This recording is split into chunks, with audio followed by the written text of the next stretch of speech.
Hello বন্ধুরা, তোমরা কি করছো? দেখো আজকে আমি আমার এই বাড়ির পাশে একটা খুব সুন্দর একটি জায়গা তোমাদের সাথে শেয়ার করলাম।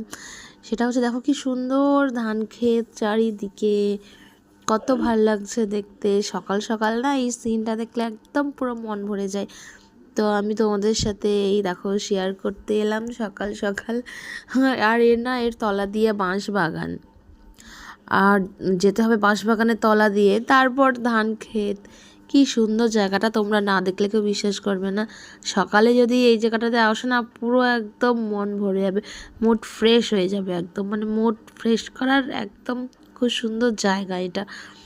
এত সুন্দর চারিদিকে। মাঝে মাঝে আমি এখান থেকে আবার যাইও, মাঝখান থেকে আলের ওপর দিয়ে যাই, গিয়ে সেই ওই দেখো ধান ঝাড়ছে, ওখানে ধান ঝাড়াই হচ্ছে।